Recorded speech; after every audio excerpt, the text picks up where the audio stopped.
Alexander Bastrykin, head of Russian Investigative Committee, was outraged by the police's indifference. Abandoning a cat in minus 30 degrees Celsius weather, what is that if not animal cruelty? However, on Monday, the head of the Investigative Committee personally took control of the situation.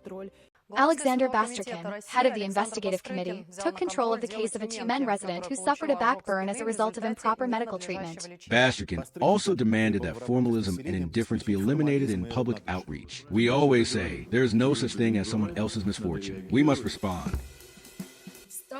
I held a solo picket in Moscow outside the Russian Investigative Committee building. I stood there for 6 days from morning until evening.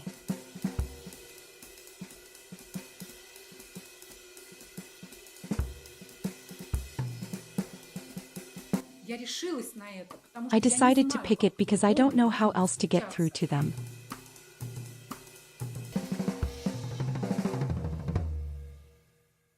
I have filed a complaint with the Investigative Committee stating that I believe a crime was committed in the Neftogorsk court in Samara region.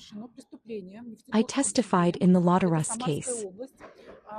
When I reviewed the transcript of my interrogation, I found out it had been falsified.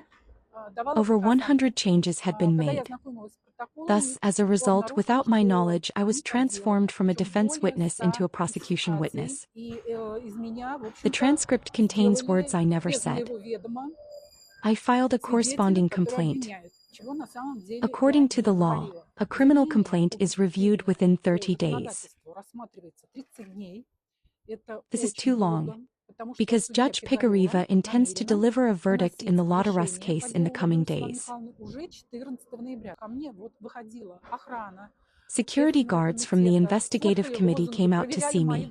They photographed my slogans, checked my documents, so everything was fine and legal. But they're terrified of Svetlana Lada-Rus's name. They said that if this case was about her, they wouldn't help. Asked why? They answered, because she's a foreign agent. But I believe that, first and foremost, we're all human. Svetlana Lada-Rus is a human being like everyone else. The Constitutional Court of the Russian Federation said that foreign agents shouldn't be deprived of their rights. That is, foreign agents have the same civil rights as all citizens. And the big question is whether Lada-Rus a foreign agent? After all, the Ministry of Justice confirmed that Lada-Rus has no signs of a foreign agent. No foreign influence. No foreign funding. And who are to judge? Russian officials who have foreign bank accounts, dual citizenship, and children studying abroad? Every person and citizen has the right to know what they are accused of. The accused has the right to review the case file. Lada-Rus, a decent, honest, law-abiding person known and respected throughout Russia, hasn't even been charged. Neither she nor her lawyers were given access to the case file, nor were they even notified of the case. Although the investigator had contacts for Lada-Rus lawyers, he hired a court-appointed lawyer who acted as the investigator's accomplice.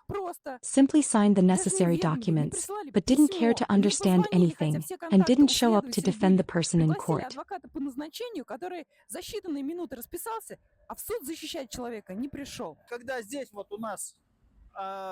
Here stands a witness who testified for 2 days in court in the Lada-Rus case. Her testimony was falsified. Approximately 120 corrections were made. This is unthinkable. What kind of justice can we even talk about here? A crime was committed during the trial stage. In other words, all stages of the Lada-Rus trial are a chain of crimes committed by law enforcement and judicial officials. The body responsible for responding and sorting out the situation is the Investigative Committee of the Russian Federation. And we see that they don't even want to see the person. It all boils down to formal replies.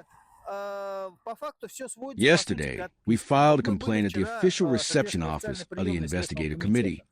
We filed a complaint about the crime at all stages of the Lada-Rus case by the investigators, the judge, and the prosecutor's office, with evidence and attachments. They told us, "We'll forward your complaint to Samara. Let them sort it out." They would not sort it out in Samara.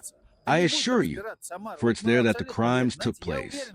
I'm sure that in Samara, they won't even consider the crime report.